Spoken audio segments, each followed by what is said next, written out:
Hello my dear students, welcome to computer science class. So in our previous video class we have already started with the chapter that is arrays. So before I continue with the types of arrays, let us have a quick glance on what exactly the array is. Okay, suppose if we want to group any of the data elements of similar data type, okay, then we can make use of the arrays concept. So therefore the definition of the array is, it is the ordered collection of elements where all the elements are of same data type under the same name. So this is the array. And then we have further seen the types of array. In that we have already discussed about the one-dimensional array. So one-dimensional array is a one in which each element is being accessed by only one single subscript. I hope in our previous video we know what exactly the subscript is. Then we have the next is the two-dimensional array. So here each element is accessed by using the two subscripts. And thirdly we have the multi-dimensional array. So this multi-dimensional array is an array of n dimensions. Okay. In other words, we can also refer the multi-dimensional arrays as an array of arrays is called as a multi-dimensional array. So as I said, the one-dimensional array is nothing but the set of elements can be of same data type and then where each element is accessed by only one subscript. Now look at this example. This is an example for the one-dimensional array wherein the array name is B. Okay, within the subscript, this is a subscript, the square brackets is said to be a subscript or the index wherein we are specifying the size of the array. So looking at this, I can say the array B is of size 5 elements. It can hold 5 elements and all the elements are of type that is integer. Since we are able to access the array elements by using only this one particular subscript, therefore, such an array is referred to be as an one-dimensional array. Coming to the second dimensional array, look at this example here. Here, we can access each element of the array by using this two subscript. Then, this is an example for the two-dimensional array. Then, coming to the multi-dimensional, so here it is an array of n dimensions, or you can also refer it as an array of arrays. Why it is called as an array of arrays? We can even say it as this is example for the multi-dimensional array wherein we can have two or more subscript. Now this is also an example for three-dimensional array where the three-dimensional array is a combination of one-dimensional plus the two-dimensional. Therefore, I can even refer it as a three-dimensional array. Now here comes the multi-dimensional array, means where an array can have n number of dimensions.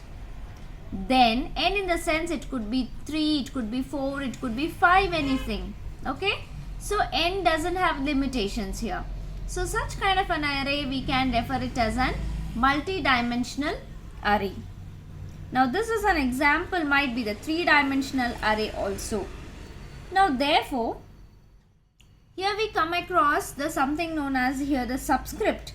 Now this subscript is nothing but it actually tells the number of elements that could be stored in this particular array. So therefore, it is called as what?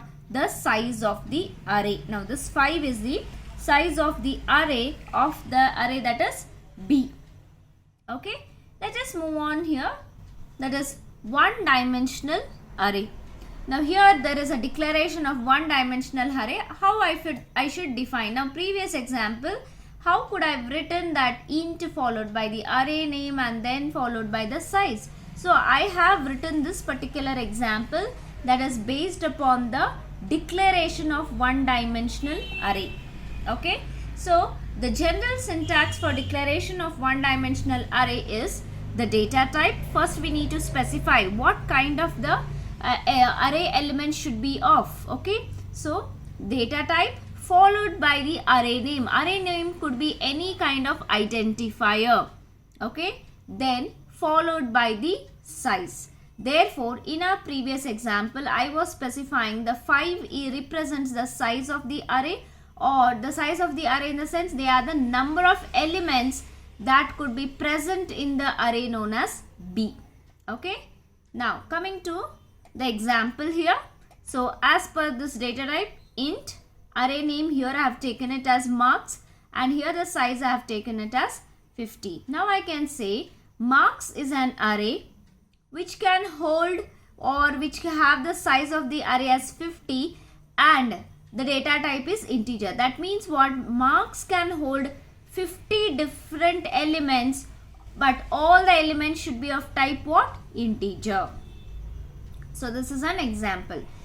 And then coming to the second example, here I have given the data types as float here, followed by the array name and followed by the size. Now this statement indicates that the array called as A can hold 5 elements, where all those 5 elements will be of type what? That is floating. Floating in the sense that is real number or the numbers with the decimal point.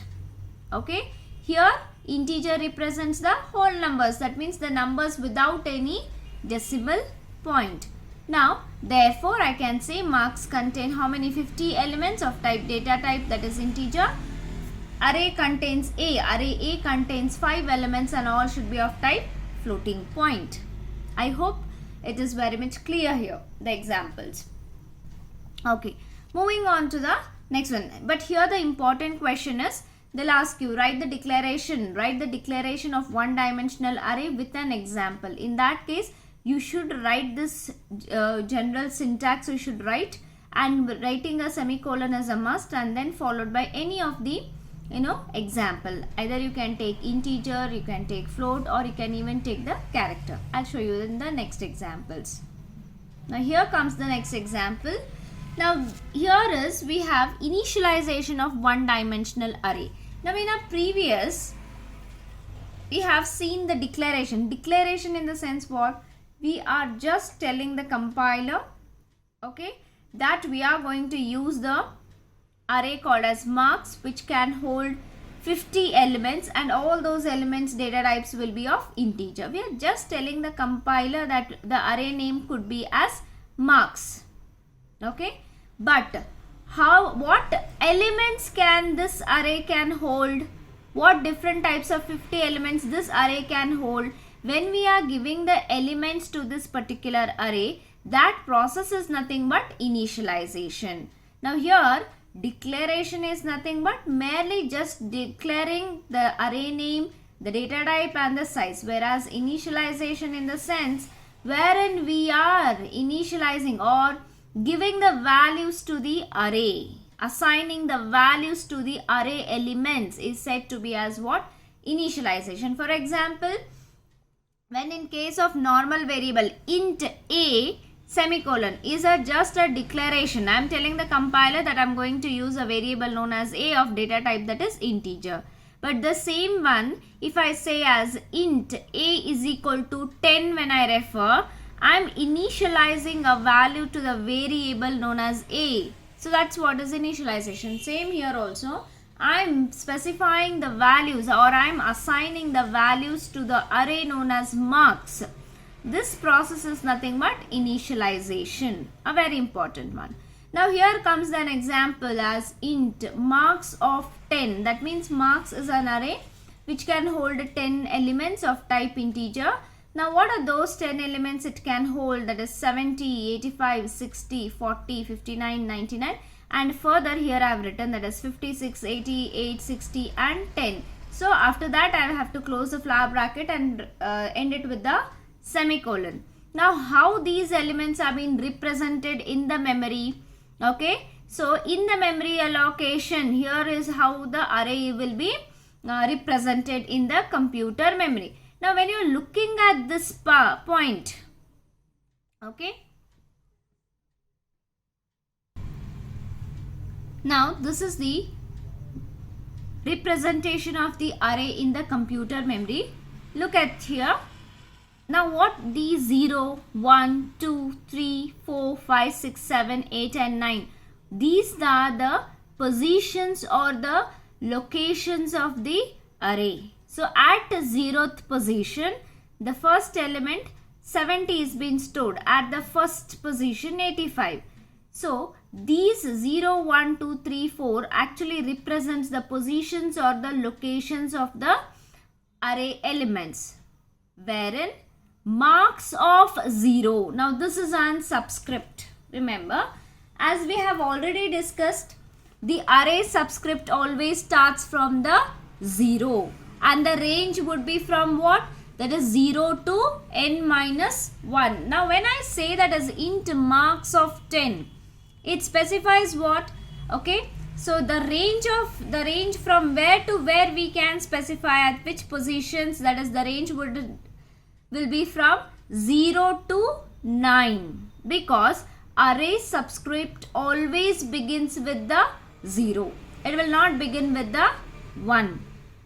That is what we have discussed in the first video, isn't it? So therefore, the representation of this particular array, it actually starts from the position 0 up to n minus 1. N minus 1 is what here? 9. What is n? N represents the size of the array. Okay?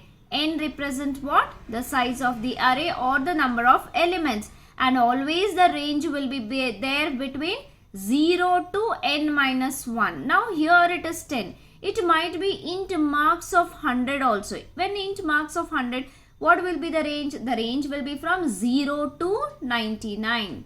It could be only int marks 50 also. When the size is 50, the range would lie from 0 to 49. That is 0 to n minus 1. So therefore, we have the positions, that is 0, 1, 2, 3, 4, 5, 6, 7 and up to 9. So these are the locations or the range from which location to which location we can assign the elements. Understood? Now, this merely represents what? The positions or locations. What if I want to fetch this element, or what if I want to read the element? So, now fetch in the sense access. If I want to insert an array element at this position, 0th position, how do I do? That is by using an array subscript. What is array subscript? That is the array name followed by the position. Okay. So in the position, this is 0th position, right? So if I want to access this 70, then I should make use of subscript, array subscript, that is marks of 0. When I refer to the marks of 0, I'll be actually representing the value what? 70. That means what? 70 is the array element which has been located at the position 0. Okay. Similarly, okay, at marks 1, that is the at first position, this is array name. Okay. At first position, the value what is present here is 85. At second position, 60. At third position, like this, so on up to marks of 9th. 9th position, the value 10 is present. Okay. See here, the note is given. If the number of elements specified is less than the array, then the remaining elements will be filled with the 0 by the compiler. Suppose for an example, here I have already given 10 elements. I have given the size as 10 elements, and if I had entered only 6 or 5, okay, the rest of the elements, okay, the rest of the elements will be filled by the 0. So I hope you have understood what is the initialization. Moving on to the next one here. Some more examples, you can see the initialization. Look at here, children. The first one is float of data type, okay. Weight of 5. That means what? Weight is an array that consists of 5 elements and all are of type what? Floating point. For an example, suppose only this much if I had written and terminated with semicolon, that would become an example for declaring an array. Now since I am initializing the values here, this is an example for initializing of array. So what are those floating point numbers? That is 34.5, 55.5, okay, and then 62. Now I have specified the size as 5 and I have given how many elements? 3 elements. Then the rest in the 2 places, it will be filled with the 0, like this only. So that what this array will be stored in this format only, wherein 0, 1, 2, 3, 4, 5, this much only it will be there, and the first 3 values and the rest will be filled with the zeros. Okay, moving on to the next one. Here it specifies what? Int x of 5. Okay, so minus is also valid one. Minus 3, okay, 5, minus 10, 12, okay, and 56. Okay, now this here is an array of type what? Character. Okay, so character specified, okay, followed by the array name and followed by the size of the array. Then how many? 5 is equals to, okay, in the flower bracket A, because what is a character? It represents a single character which should be enclosed under the single quotes. So A, comma, E, I, O, U. So these are the 5 characters which we are initializing to this particular array known as C. Now coming to the next one here. Here we have given the int A of 5 is equal to 9, minus 5, 6, 2 and 8. The same thing we can even write in as int A of, here I may omit without specifying any size of the elements. But if I initialize, automatically the compiler will assume there are these elements like 9, 5, minus 5, 6, 2 and 8. Okay, so the compiler will assume the size of the array. So depending upon how many elements it will give, no, so many elements it will be array. Now this is called as a dynamic array. Now suppose for an example, here if I have given the size as 5, okay, I cannot insert the 6th element. I cannot, comma, I cannot put after 56 comma and 57 I cannot write, because the size of the array is here, it is fixed. But here in case, since the size I haven't mentioned, n number of elements you can initialize to this particular array. Okay, so this is what? The dynamic array. It is not that compulsory that you have to specify the size, but when you are initializing, specifying the size of the array, you can omit. Okay, you can skip it, but only at the time of declaration, okay, you have to compulsory mention the size of the array. Now coming to the next slide, a very important one.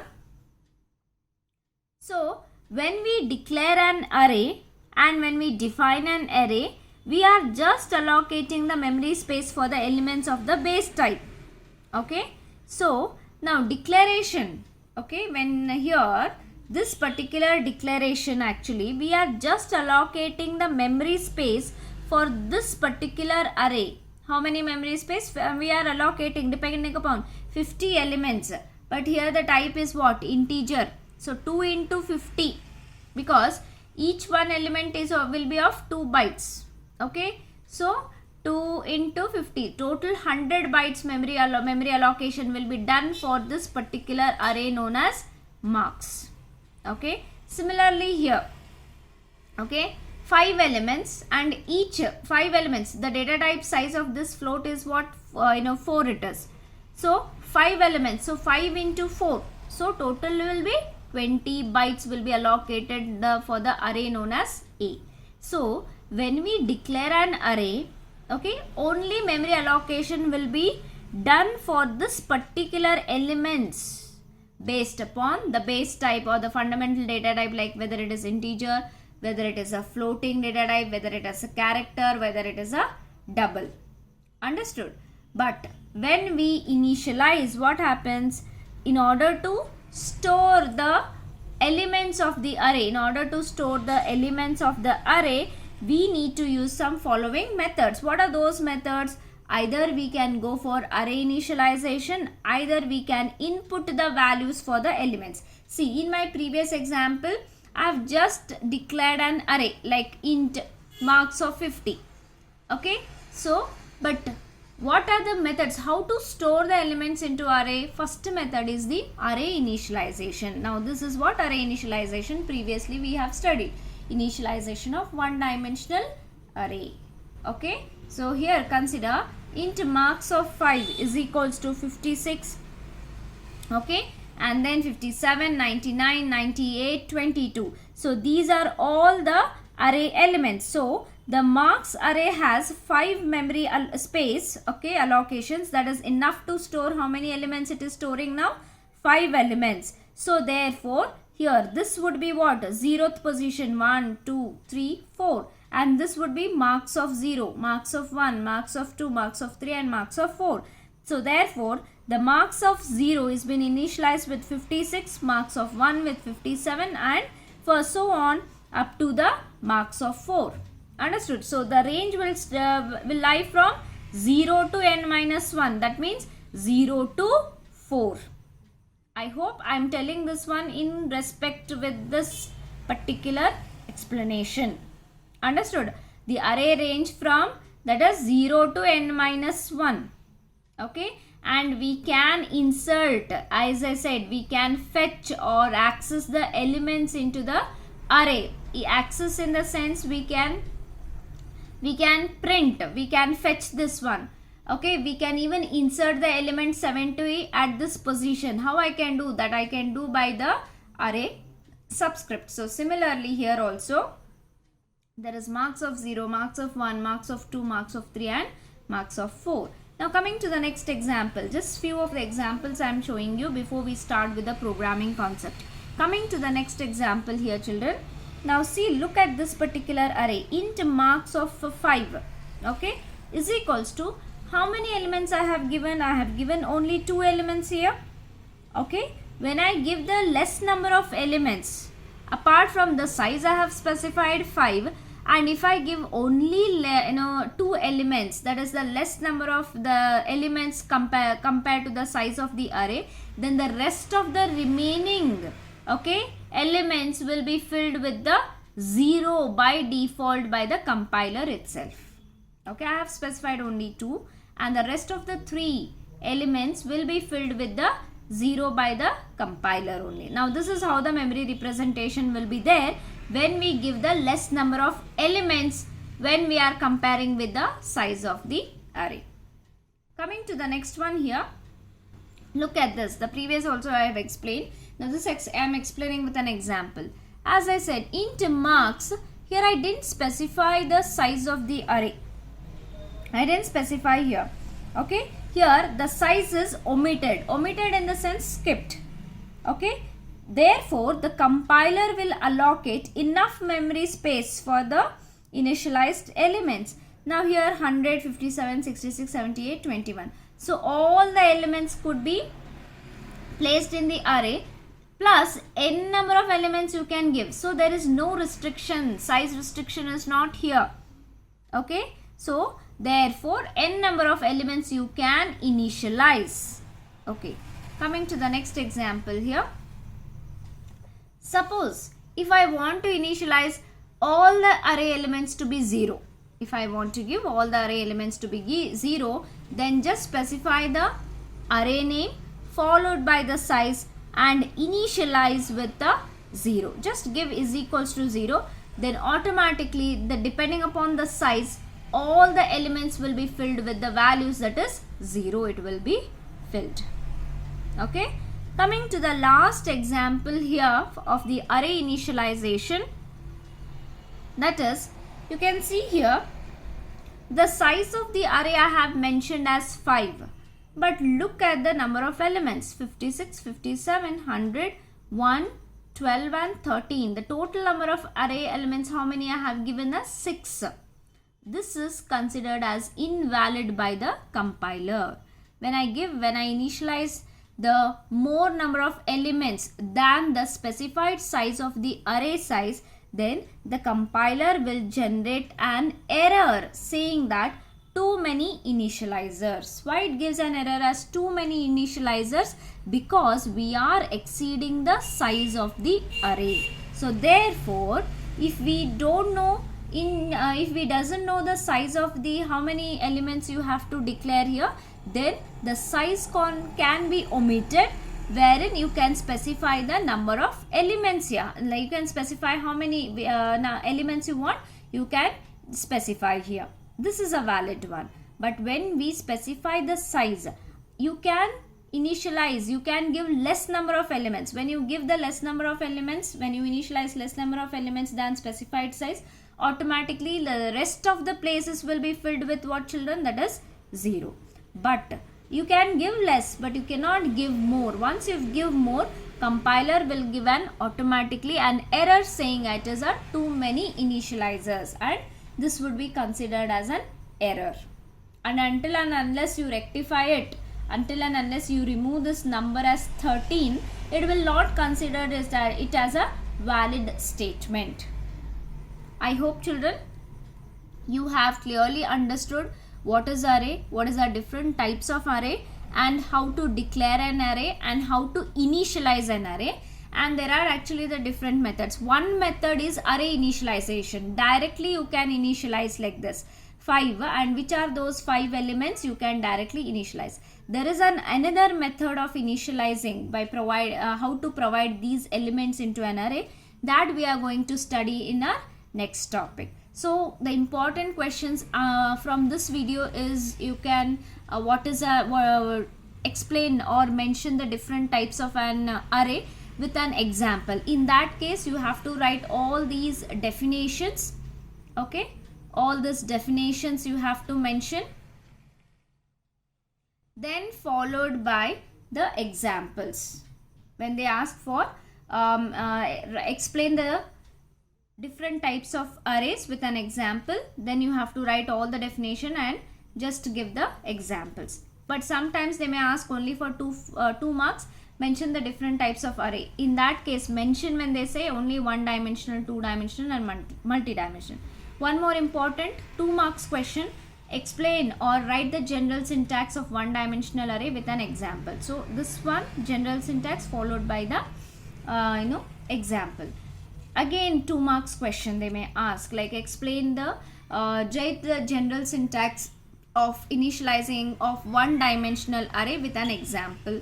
So you have to write like this, int. Okay, syntax, what it will be? Data type, array name, size is equals to values, so that would become a general syntax, and then giving an example. Only this much, no need to give for the memory representation. Or they may also ask children the 5 marks question, explain or write the general syntax of declaring and initialization of 1-dimensional and give an examples for each. Okay, so these are some of the important questions on today's topic. So in our next video, we shall study the different method of how to input the elements into the array. Okay, thank you students, take care of yourself.